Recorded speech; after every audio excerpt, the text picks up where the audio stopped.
Greetings and salutations, and welcome back to the Woodless run of Minecraft. Again, I'm just trying to get... This is episode 8. I had to double check. Ow.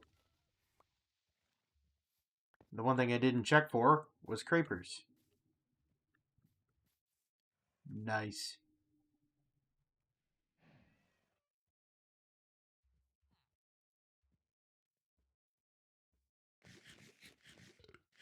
Good start. It's a real good start.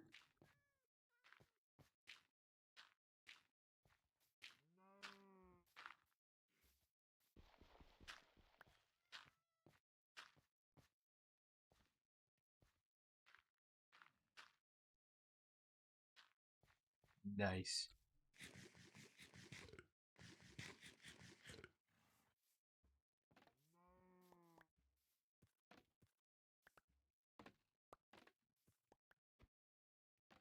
We can't get out of the way. Anyhow, now that we've gotten this started off with a bang, I've been playing Satisfactory. And you've probably noticed, if you've been paying any attention to the channel, of course. And when I've been playing Satisfactory, what I've found out is I'm having power issues. And I think I've resolved most of them. I'm hoping I've resolved most of them. Whether or not that's actually 100% true or not, well, that remains to be seen. But I'm leaning on the premise that... Oh, please tell me I made a whole bunch of the... I didn't. Joy of joys. I gotta go back in there and make more cobblestone tools. Anyhow, as I was saying, I've kind of gotten to the premise where I think I've fixed a lot of the problems with my power system, but I'm not 100% on that one. I think there's also the issue that no matter how many batteries I put in, well, not really batteries per se, but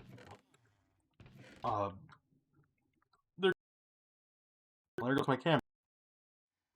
It'll be back in 2 seconds. It's coming back. And it's there. No matter how many times I put in those power banks or whatever they're called, I still think there's going to be a... And I think it's with the water flow on Satisfactory. But I'm not 100% certain on it. Ow. I have not had my friend take a look at it yet, and I know... Interesting. Sounds like there's a chasm nearby.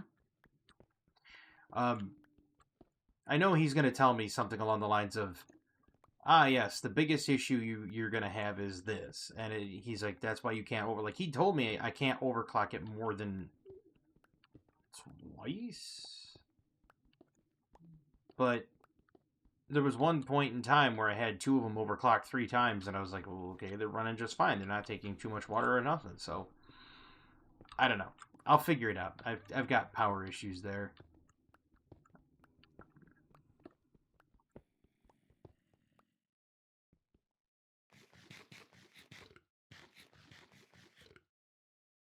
They sound like they're right through here. Yeah, like right through here. Huh. Well, we'll find out. Eventually, I'll find them, because I'll end up digging down, and I'll end up running into them.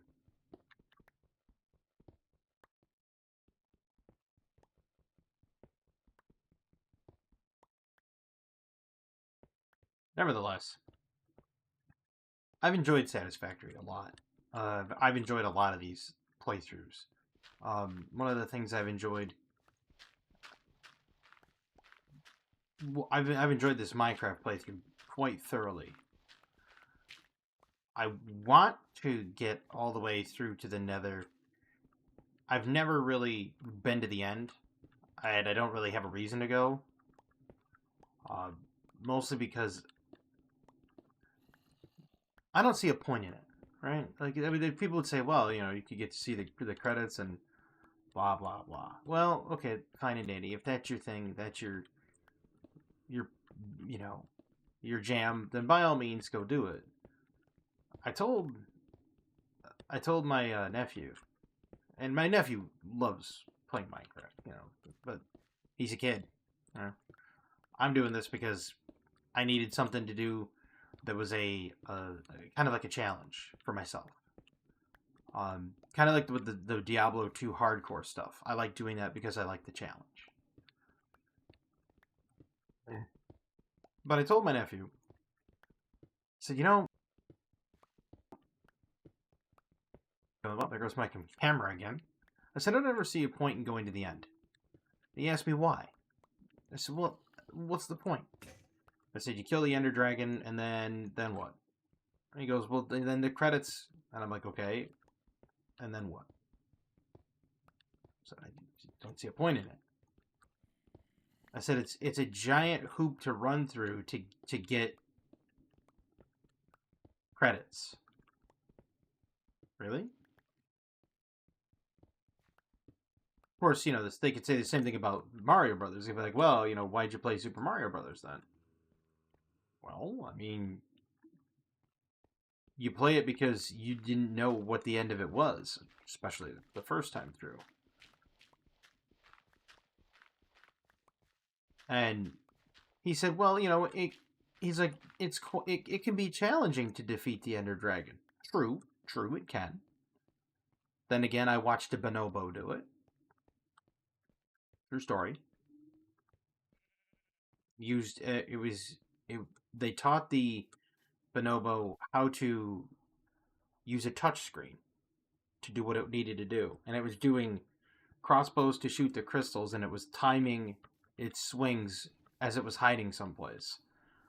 So they basically taught this chimp, like not a chimp, but an ape, how to play this game on a touch screen. And in doing so, they found out, hey, it actually beat the Ender Dragon. And I thought to myself, well, if a chimpanzee can do it, there's no real excuse. But I told him, and I showed him, because I saw it was on Twitter. They showed the clip of it was a random, I believe it was a bonobo. I could be wrong. It might be a chimp. But anyway, it was one of the great apes. And they said that, like, this is in memoriam of whatever ape it was. I forgot the name of it. But they said that the ape died at the age of 44. And that their crowning achievement was defeating the Ender Dragon in Minecraft. And I'm like, that's... When you have primates beating, bosses in a game, the boss really isn't all that challenging. I mean, it could be, depending on, I guess one's propensity to fail.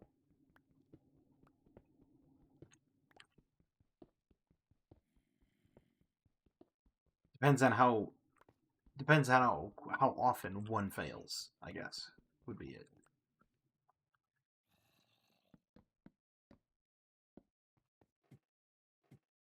I think I'm gonna have to build copper chests though. I think I'm running out of storage space, and I can't use wood, and I can't make bamboo planks because that would go against making wood planks. Like, I'm playfully borrowing this house. I think I do need to make um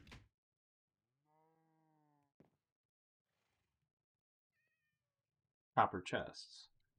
How do I do that? Is it just, do I need just copper block? unsure. Or does it come from the copper golem? No, there's a copper chest. Copper chest. I need a regular chest and copper ingots. Oh. Okay. So my storage space is now limited. And it's limited by the fact that I can't use chests. I can't take them either. That's not allowed.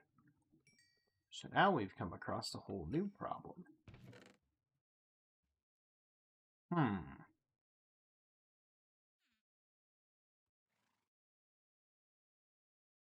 Huh. This is going to become interesting. A storage struggle.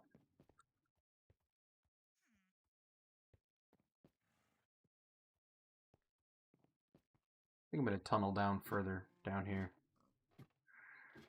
Now, those storage struggles can be a bit of an issue. The question is, how do I resolve it? 1, 2, 3, yep. Okay. And yes, I use those as a depth meter. I've set them 4 blocks apart so that I know I'm exactly X amount of torches deep.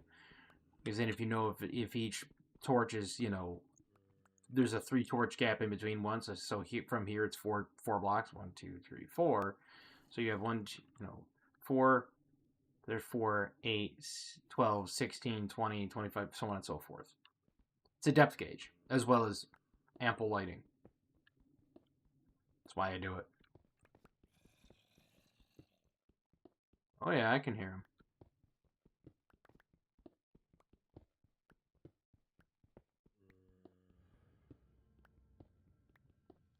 Ah, yes, the sound of a cave.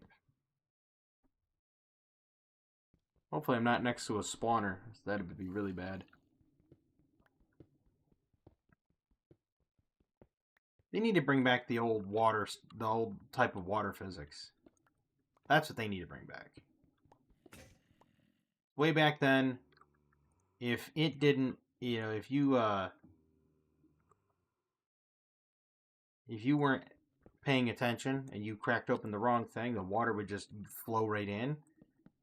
And it would flow in at such a high rate of speed, it would actually fill up your chasm, your void, or your mind void, whatever you had, floor to ceiling. It didn't run X amount of tiles. It just kept pouring in like water would way back.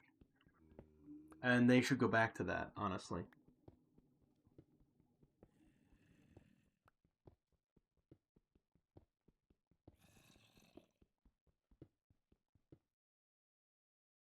They're like right to my left.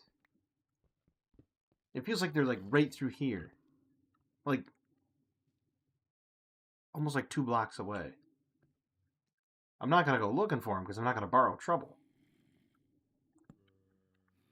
I get enough trouble as it is. I just heard a small one too.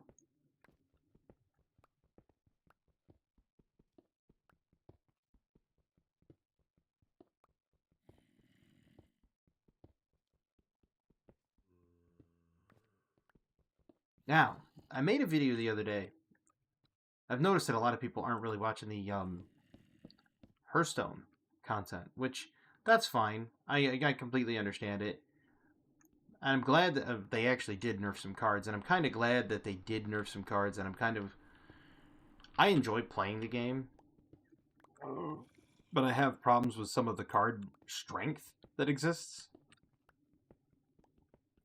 And I know that sometimes people don't really care for seeing that, you know, because it's kind of slow and it's kind of uneventful.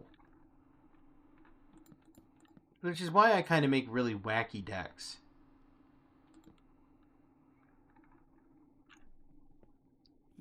It doesn't make it more eventful, it just, I don't know, it changes it to a degree where you're not seeing the same cards over and over and over again. And as a matter of fact, whoa, uh-huh. Uh-huh. I knew it was going to happen.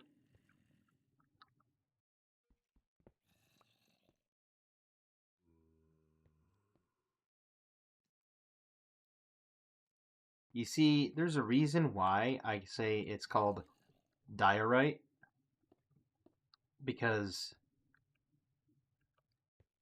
my joke is, if you're not careful, you'll die all right.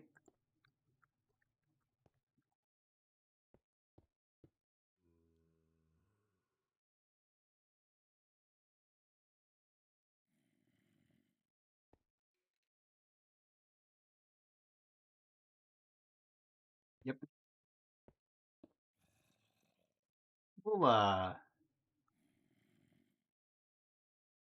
cap that off here for now.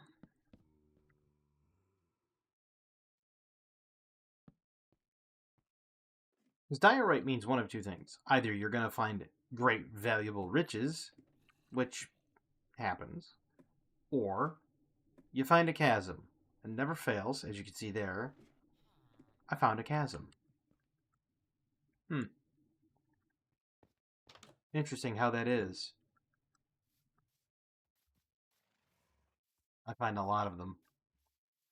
As a matter of fact, every single time I sit down to a place and I'm like, ah, yes, this is the place I will dig down below my property and make a mine shaft and find diamond. Every time I do that, chasm. Never fails.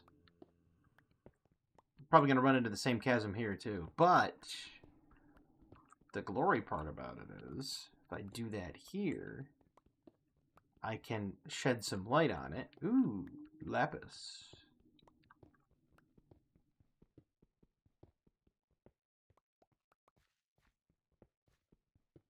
I can shed some light on it from the sun, which means it won't spawn in that hole in the ground. And so there can be some... Ooh, andesite as well. Running out of storage space. I need to get iron, because you can't make a copper bucket.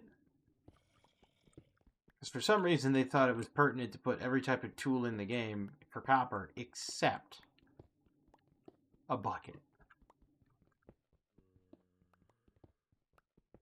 Apparently, copper buckets are just too much to ask for. But no, back to the whole Hearthstone thing. I enjoy playing the game. I really wish other people would play it as well. And the reason I say that is not because I think the game needs more support. And I know that there's a lot of people out there that don't want to support it because it's Blizzard and Blizzard's gotten greedy because of Activision. I get that. Like, I 100% understand. But what I do is I think if people were to sit there and try to play like wacky deck ideas, they might be more surprised. Wait a minute, is there a blacksmith that I can dump all of these materials into his lava? So if there's a blacksmith, I could just use his lava to dump it in. I saw him. He was right there. He had the eye patch. But is he water around this house?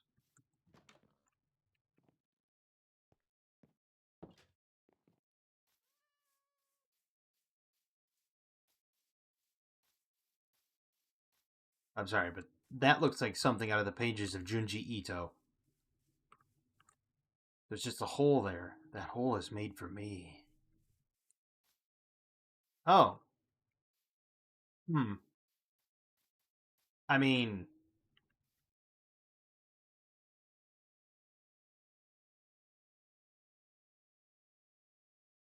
that's a thing.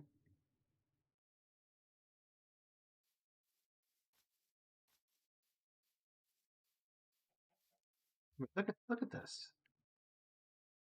There's water there.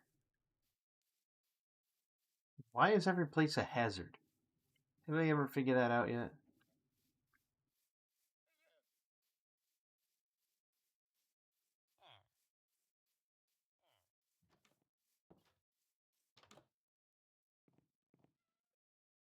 Oh. For a minute there, I thought that was a blacksmith place. I guess not. Maybe there isn't one here. I know I'm borrowing the library. Oh, there it is. Well, tomorrow I'm going to see if I can borrow his lava and just throw stuff in it. That'd be great. Now,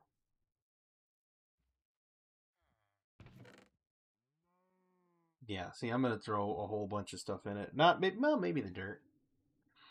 Ooh, I can use the sand or the gravel. I can use the gravel. Use the gravel down there. Drop it, falls down. I can then use it to build up and then build a thing to make it secure. And then go over on the other side, chop that out, do the same thing. Interesting. Hmm.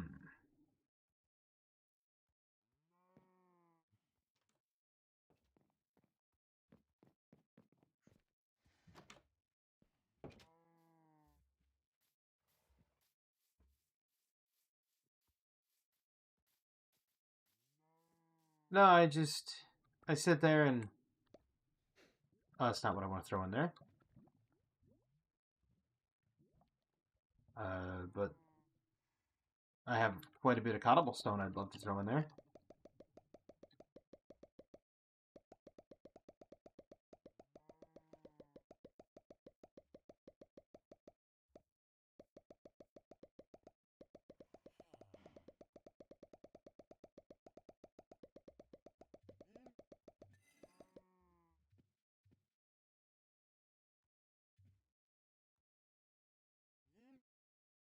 Actually, I should probably just do it as an entire. Can't do it as an entire thing, can I? I can, but it's not going in. Okay, so a portion of them went in and burned. Great.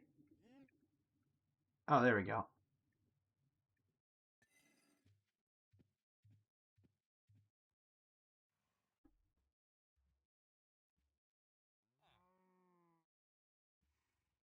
Man, that's beautiful. Borrowing the blacksmith's lava to incinerate. So I used to do that too. I used to build an incinerator that way. Moo. Man, the fact that they changed their footstep sounds. Remember, they used to sound just like a creeper / player. Worst thing ever. Because you never knew what was chasing you. But back to the whole Hearthstone thing. Like, I think, despite what people say about, say, Hearthstone, Blizzard, or Activision in that regard, right? I think that they're the ones that are the most sane when it comes to game balance and game speed. The reason I say this, I've watched people play Yu-Gi-Oh, not the not like deck masters or duel masters or whatever, like you would see in like an actual tournament with like other players, in not physical Yu-Gi-Oh, right? I'm talking. I watched him play the digital deck, like Duel Masters Yu-Gi-Oh or whatever, right? And what I noticed was that Yu-Gi-Oh's pacing is absolutely 100% bonkers crazy. I mean, off the wall bonkers crazy. Like, there's not much you can do outside of you flip the coin and whoever gets, whoever wins the flip almost wins the game, kind of. It's kind of lopsided. And that level of power and that level of speed in a game of Yu-Gi-Oh doesn't make much sense. And then, of course, Magic the Gathering Online, the Magic the Gathering Arena, used to be known as Magic the Gathering Online. That's how long ago I played it. Magic the Gathering Arena has gotten just as bad. There's a guy that plays it almost at a competitive level. I would say to a competitive level, almost tournament level, and possibly even at tournament level. And he goes by Covert Go Blue, otherwise known as CGB. Now I've watched his content, and he was making mention that he was lamenting actually the other day. He was lamenting on one of his videos that he made with another person that Magic the Gathering has gotten to the point where you're just dead on turn 4. And that a lot of the decks have gone that way. And I'm sitting there thinking to myself, okay, wait a minute. If the average turn length in Magic the Gathering is 4, and the average turn length in Yu-Gi-Oh! Is 2 or 3, and then you take a look at the average turn length in Hearthstone, and it's 6 to 7. Why is it that the pacing of Hearthstone is much better than the pacing of Magic and the pacing of Yu-Gi-Oh? Magic and Yu-Gi-Oh have been around the same amount of time. Realistically speaking, they have. They've been around since the 90s. I mean, Yu-Gi-Oh, I think, was the second card game to come out. Something like that. You had Magic the Gathering, and then you had Pokemon and Yu-Gi-Oh kind of right around the same time. There were other trading card games. I think how Magic the Gathering got around it was they were...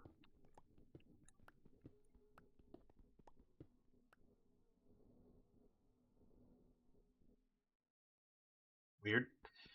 I think how they got around it was Magic the Gathering was labeled a collectible card game. That, if I could speak. And because it was labeled a collectible card game, not deemed a monopoly. Oh, there goes my camera a third time. Maybe even a fourth. Wasn't paying much attention before. But because it was labeled a collectible card game, it was put in the same realms as like baseball cards or football cards.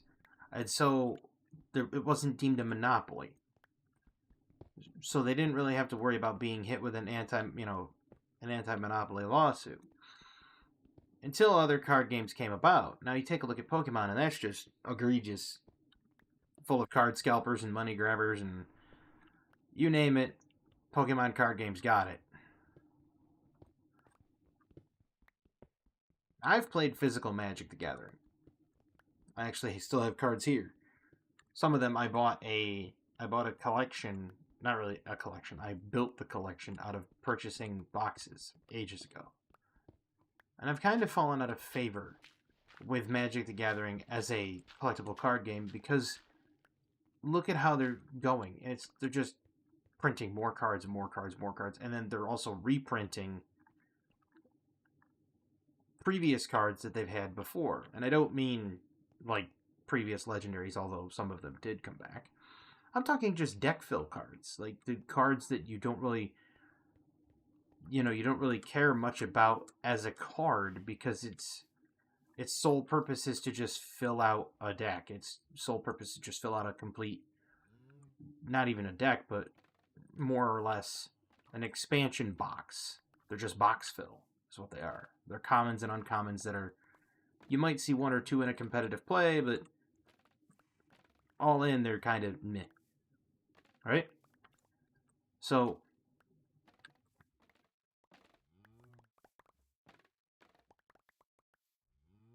it's kind of weird how that's gone, right? How Magic has kind of become overprinted now.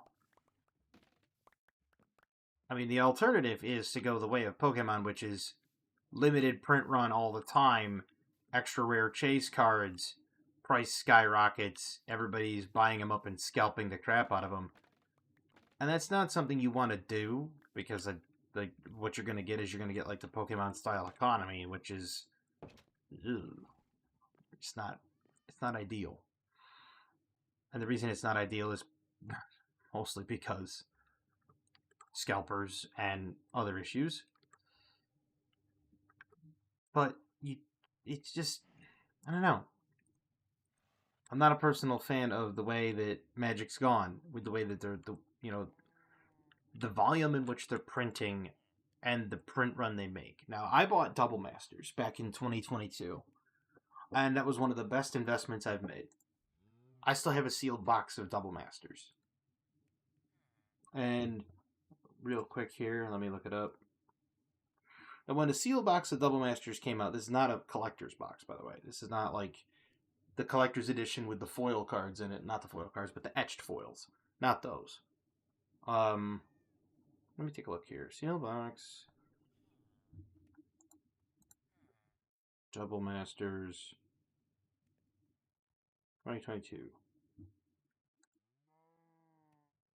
Mind you, it's only 3 years old. The Double Masters sealed box right now, non-collectors, just a regular one, $335. I bought mine for 165, 175, and it's only 3 years old. A lot of the cards in here, a lot of the chase cards are out of print. Now, here's the best part. The collector boosters, the collector's editions that are brand new in box, still sealed, you can get them for $310 roughly. They're actually worth less than the standard box.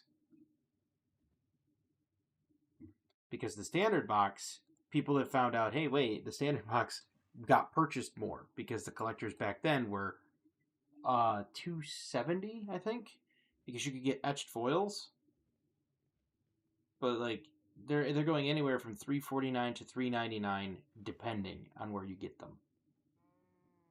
So it's almost a $400 box. And I have a box of those just chilling in the other room. And that's how the game is. It's like you have limited print runs like Double Masters that the print run is, I think the entire print run was what, a half year, I think. And then after that print run, it was done. When it was done, it was done. They're not printing them again. There was a card in there. Why does it look nighttime again? Why did it not sleep through the night?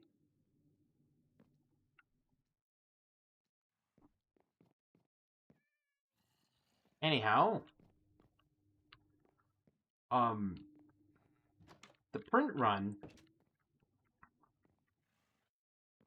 it was so strange because it's like when it was done, and it was crazy, and a lot of people bought them and opened them up, of course, because people wanted the cards, and see it,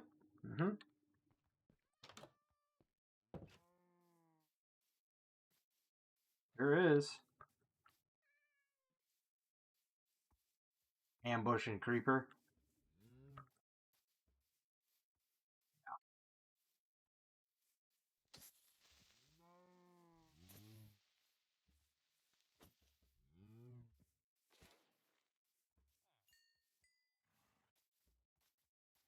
But with that limited print run, of course, the value went up.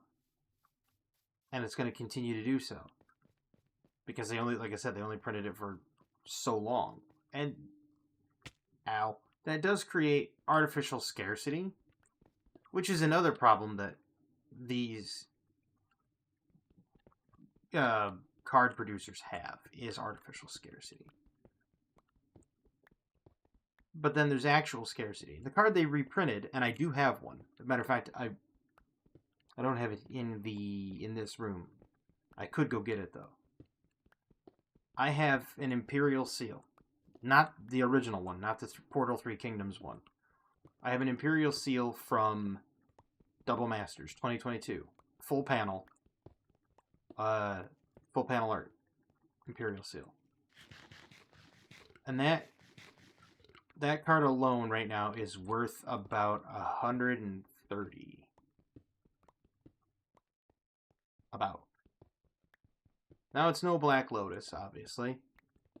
But with the way that the meta is shifting, and with the way things happen, you just know they're going to reprint it again. And it isn't going to be very long before Hasbro prints it a second time. Well, third time.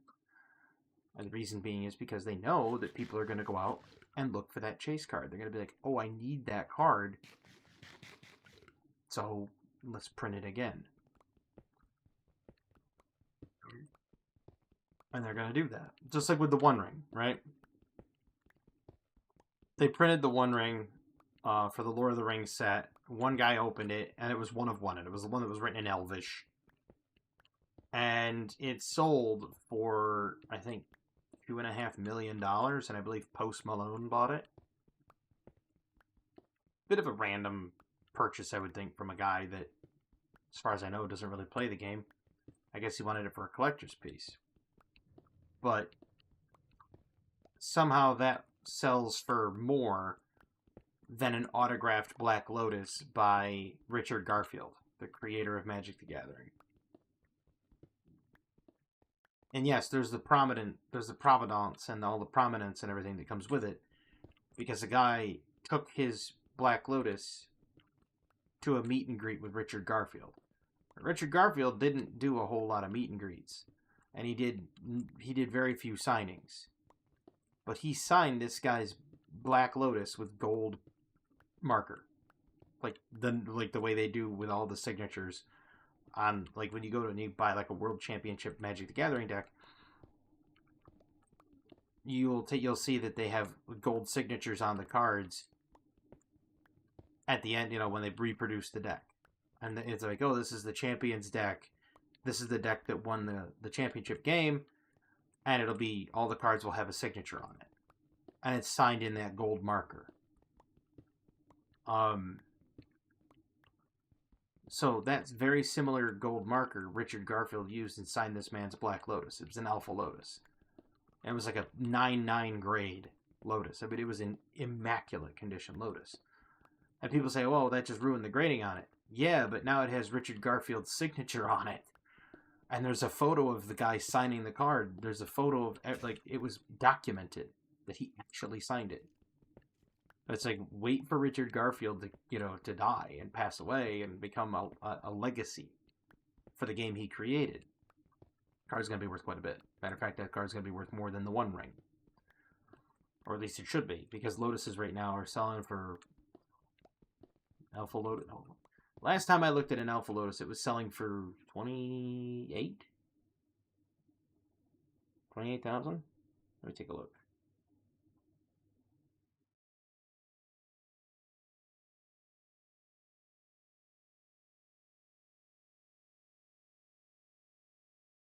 The value of an Alpha Black Lotus card varies significantly based on its condition, grading whether it's signed pristine. CGC cards graded pristine 10.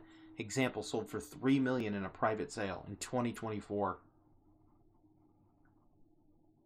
Other high value include 8.5, a BGS 8.5 graded card for $120,000. PSA 10 graded card signed by artist Christopher Rush, valued at $900,000. And that's what I'm saying, is those cards, as you can see there, they're valuable, of course. And it's like, it's insane what these people will do. So it's fair to say that an amazing card can really be worth it. Now, here's the fun part. This is where the fun begins. You can find, if you go to like yard sales and everything, you can find old Alpha and Beta cards and old Alpha Lotuses will exist. Yep, I knew this was going to happen.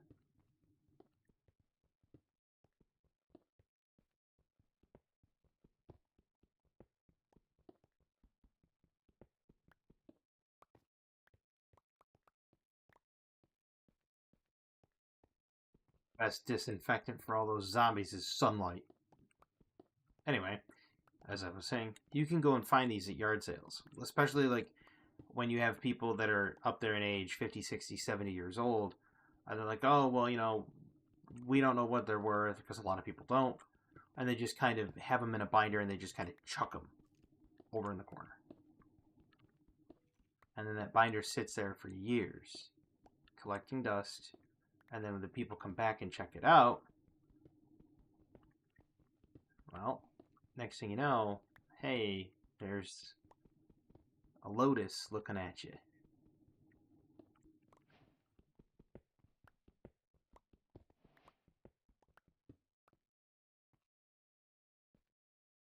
What was that? That didn't look like what I thought it looked like. That didn't look like iron. That looked like glowstone. Was it zinc or some crap? Did they put some other sort of mineral in the game? And they didn't tell anybody? I'll have to see what it is. No, it's iron. Okay. I only need 3 iron for a bucket. Once I have a bucket, I can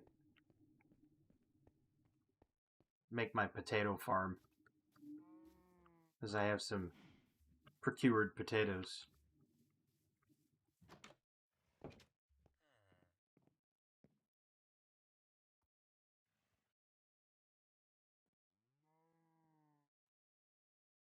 Yeah, I mean, just go and look places, try to find older cards.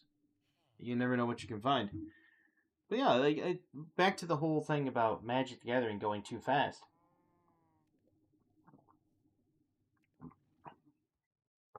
I firmly believe they're overprinting cards. I think they're printing too many, too often, and I think it's causing a problem. That's my personal belief.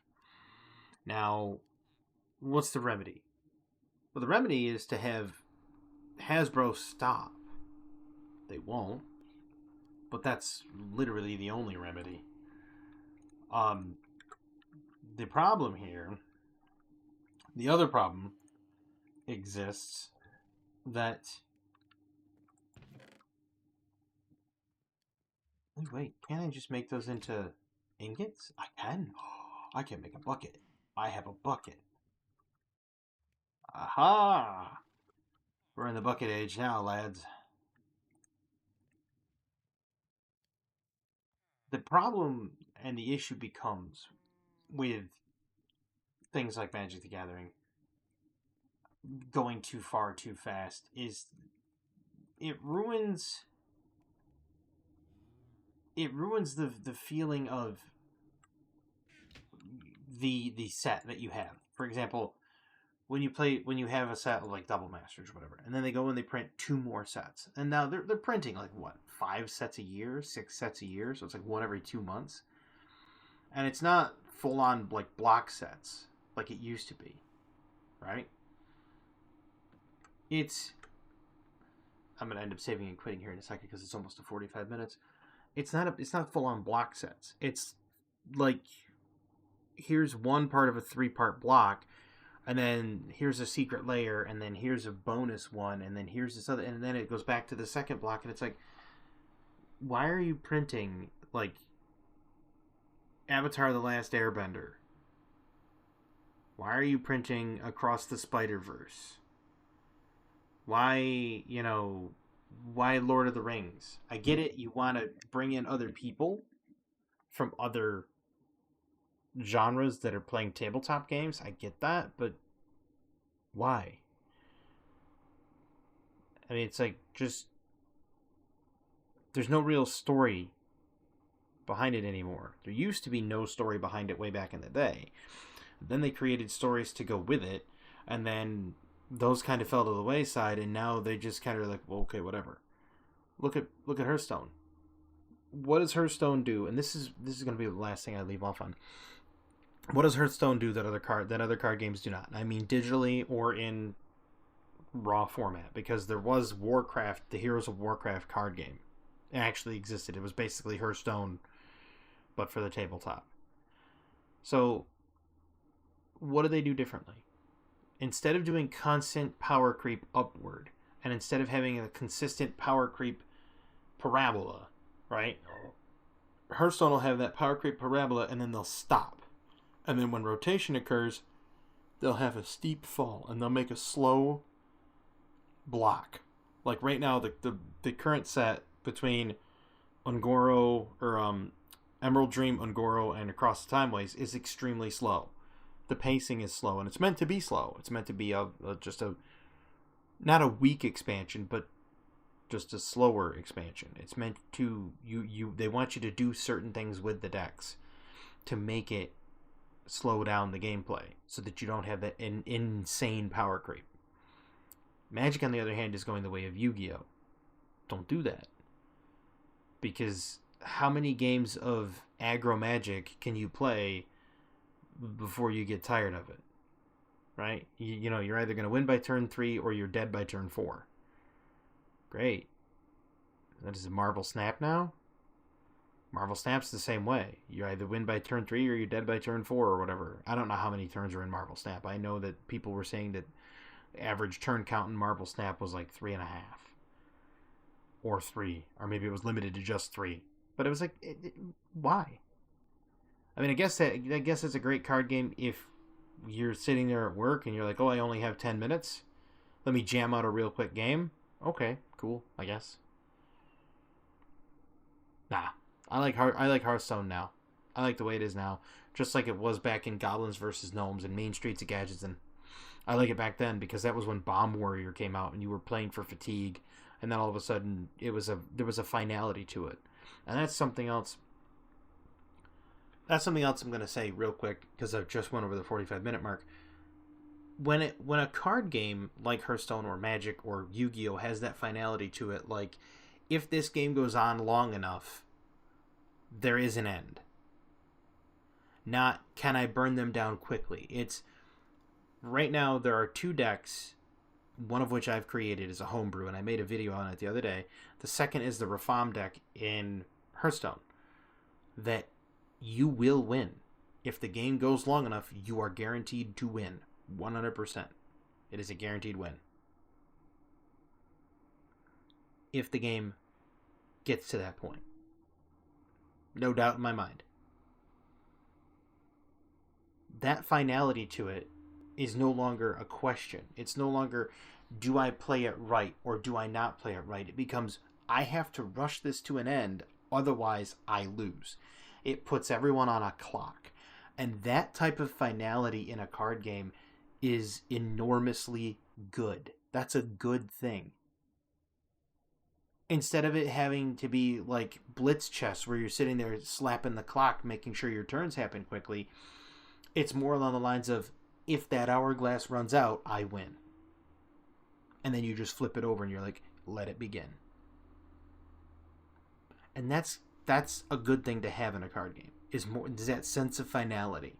I have a Magic the Gathering deck in physical form that is not legal in standard, but for casual play, if I do it right, I cannot run out of cards.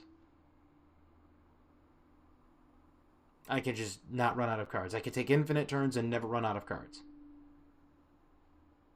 And it's only a 71 card deck or something like that.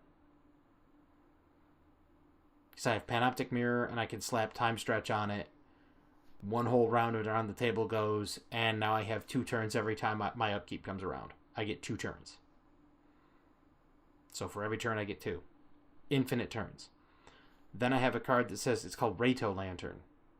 Rato Lantern says, pay 2, put a target card in a graveyard, in your graveyard, on the bottom of your library. Okay. I also have Stormbind with Library of Lang. Stormbind is a red, a green, and 2 colorless. It's an enchantment. Pay 2, discard a card, do 2 damage to target creature or player. With Library of Lang, it says, you skip the discard phase of your turn. If you are to discard, you may discard to the top of your library rather than to your graveyard. It's a 1-mana artifact, by the way. You may discard to the top of your library rather than to your graveyard. If the discard is random, you may look at the card before you choose where to discard it. Okay, well, I just paid 2 mana and discard a single card to the top of my library. Then I draw a card. Then I discard it back. I never run out of cards. I could sit there and eternally draw that same card every turn. Infinitely.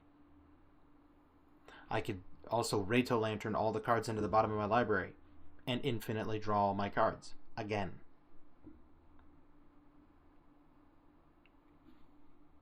So that's where that finality needs to happen. You need to have something that says, if it goes on too long, boom, there's an end. But not burn it down quick, rush to turn 4, and win by turn 4. There's a right way and a wrong way to do it. Magic's taking it the wrong way. Who'd have guessed Hearthstone would be the voice of reason? But I hope everybody enjoyed this video. I apologize if I ranted a bit. I hope everybody has a fantastic evening, a wonderful tomorrow, and as always, have a good one.